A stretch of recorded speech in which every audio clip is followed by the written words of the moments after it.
Welcome to our channel. Pandemi COVID-19 semakin membuat ekonomi sejumlah negara berantakan, termasuk Indonesia.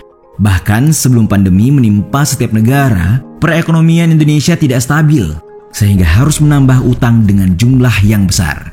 Ya, dengan perekonomian dari dua sisi, yakni pasokan dan permintaan yang terpukul, maka utang negara kita semakin menanjak dengan nilai yang nyaris mencapai angka 7.000 triliun rupiah.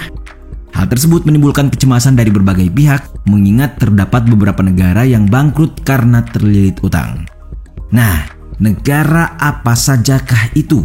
Berikut rangkuman data fakta terkait sejumlah negara yang bangkrut karena terlilit utang tersebut. Tapi sebelum lanjut, kami ingatkan kembali untuk subscribe channel ini dan aktifkan lonceng notifikasi kalian untuk mendapatkan video edukatif dari data fakta.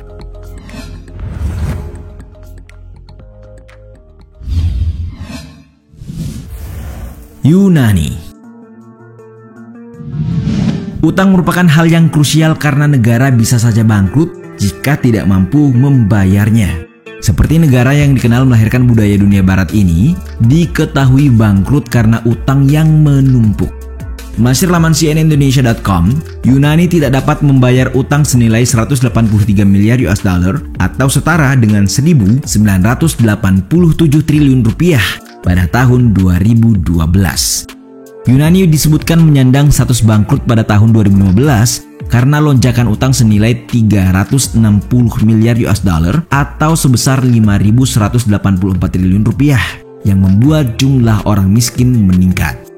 Jumlah tunawisma bertambah hingga 40% pada tahun 2015 dan pengangguran naik sebanyak 26,5% pada tahun 2014. Namun, negeri para dewa ini kembali muncul di pasar obligasi internasional sejak tahun 2017, meskipun pernah menghilang karena krisis utang. Pada tahun 2020, Yunani menerbitkan obligasi bertenor 7 tahun, 10 tahun, 15 tahun, dan negara tersebut mendapatkan dana segar sebanyak 12 miliar euro. Penerbitan obligasi membuat rasio utang Yunani diprediksi mencapai 188,8% dengan nilai utang 337 miliar euro yang naik bila dibandingkan dengan tahun 2019. Melihat hal ini, pemerintah Indonesia patut waspada, mengingat jumlah utang yang membuat Yunani bangkrut lebih kecil dibandingkan dengan utang Indonesia saat ini.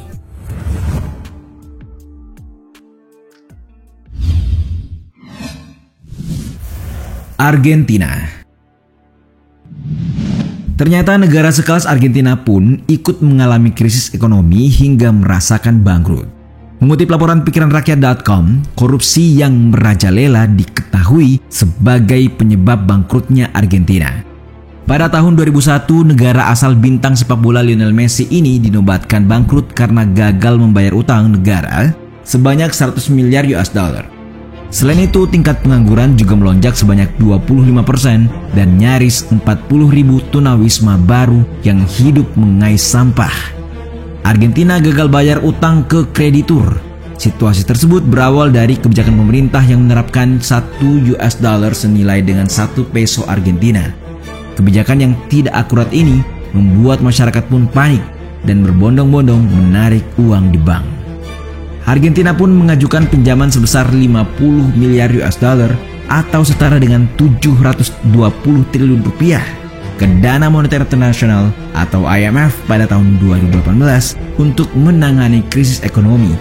Krisis tersebut dipicu oleh lonjakan inflasi dan mata uang peso Argentina yang anjlok hingga 40% pada tahun 2018.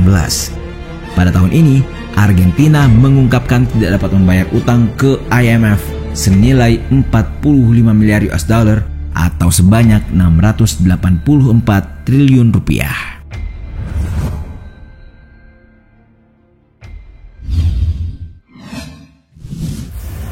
Venezuela.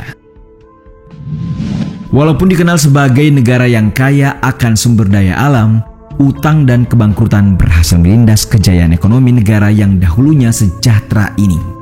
Seperti yang dilansir dari laman merdeka.com, kondisi Venezuela sedang terpuruk, bahkan warganya banyak yang pindah negara. Mereka yang menyeberangi perbatasan negara kebanyakan pindah ke Kolombia, Ekuador, Peru, Chili, Amerika Serikat, dan Meksiko. Turunnya ekspor minyak, terlilit hutang, salah mengambil kebijakan ekonomi, inflasi yang naik tajam, dan korupsi membuat negara ini bertekuk lutut meratapi kebangkrutan. Pada tahun 2017, Presiden Venezuela Nicolas Maduro mengatakan bahwa pemerintahnya tidak mampu melunasi seluruh utangnya. Sang presiden mengaku Venezuela dan perusahaan minyak negara akan meminta rekonstruksi pada pembayaran utang negara.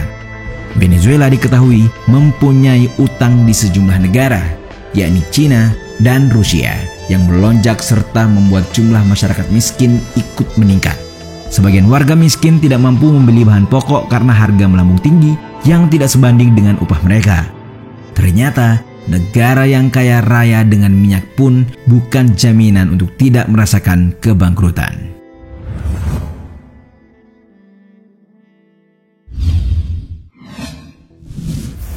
Ekuador, Republik Pisang yang khas negaranya kering kerontang. Itulah ungkapan yang cocok untuk negara Ekuador yang harus merasakan perihnya kebangkrutan. Melansir laman liputan6.com, negara eksportir pisang terbesar di dunia tersebut mudah bangkrut karena mewarisi banyak hutang hasil korupsi pemerintahan di masa lalu. Ekonomi Ekuador terus tertekan dan mengalami krisis karena kebijakan-kebijakan neoliberal yang didorong oleh pemerintah Amerika Serikat. Standar kehidupan masyarakat pun berkurang, sedangkan harga barang terus meningkat dan Ekuador mengalami depresi ekonomi. Pada tahun 1999, kas negara Ekuador terkuras habis, sehingga negara tersebut dinobatkan bangkrut. Namun, Ekuador tidak mau membayar utang pada tahun 2008, karena pemerintah mengatakan utang dari hedge fund asal Amerika Serikat tidak bermoral. Ekuador sebenarnya sanggup untuk membayar utang yang mencapai 10 miliar US dollar atau senilai dengan 144 triliun rupiah, karena mereka mempunyai sumber daya alam yang banyak. Alasan pemerintah tidak ingin membayar karena utang negara tersebut dianggap ulah pemerintahan di masa lalu yang disebabkan oleh tindak korupsi.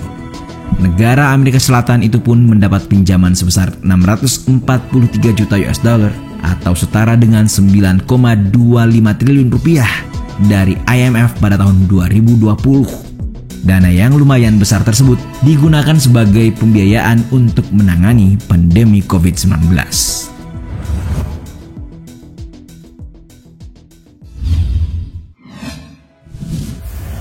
Jamaika, negara kepulauan yang termasuk sebagai negara penghasil bauksit terbesar di dunia ini, bangkrut karena tumpukan utang yang tidak mampu dibayar. Mengutip laporan Merdeka.com, Jamaika terhitung 2 kali mengalami kegagalan perekonomian, yakni pada tahun 2010 sebagai dampak besarnya rasio utang pada pendapatan negara yang mencapai sekitar 400%. Selanjutnya, kebangkrutan kedua pada tahun 2013 karena pemerintah Jamaika gagal membayar utang senilai 9,1 miliar US dollar. Sedangkan seperti yang dilansir dari Sindo News, pemerintah negara asal Bob Marley tersebut melakukan belanja anggaran besar bertahun-tahun. Selain itu, tingginya inflasi membuat negara Amerika Tengah ini tidak dapat membayar hutangnya. Pada tahun 2010, 40% anggaran negara dialokasikan untuk membayar tagihan hutang yang menumpuk. Perekonomian Jamaika yang bergantung pada sektor pariwisata awalnya menderita karena resesi ekonomi di Amerika Serikat pada tahun 2008.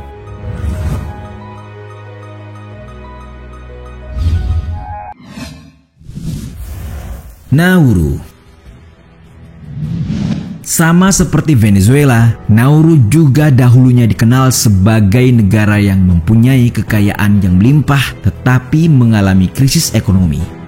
Melansir laman kompas.com, pada era tahun 1980-an, Nauru sebagai negara yang paling makmur di dunia, tetapi statusnya bergeser sebagai negara yang miskin. Bekas jajahan Inggris ini pernah dinobatkan sebagai negara dengan pendapatan per kapita tertinggi skala global yang membuat iri sejumlah negara tetangganya di Pasifik. Nauru dahulunya dikenal sebagai negara penghasil fosfat terbesar di dunia dengan mutu fosfat yang sangat tinggi. Krisis dan kebangkrutan Nauru disebabkan oleh eksploitasi fosfat dan uang negara yang dihamburkan. Pendapatan yang besar dari fosfat memicu pemerintah Nauru membebaskan banyak pajak dan subsidi perumahan besar-besaran. Layanan publik seperti rumah sakit, sekolah, transportasi digratiskan, serta banyak pelajar dikirim untuk berkuliah di Australia dengan biaya subsidi. Oleh sebab itu, pada saat krisis keuangan melanda, negara ini mengandalkan pemasukan dari pinjaman Australia. Pada tahun 2002, Nauru tidak mampu membayar hutangnya sebanyak $239 juta Australia karena devaluasi mata uang negeri kanguru tersebut. Itulah tadi sejumlah fakta seputar negara yang bangkrut karena lonjakan utang yang tidak seimbang dengan pendapatan negara. Bagaimana menurut kalian dengan kebijakan pemerintah Indonesia persoalan utang saat ini?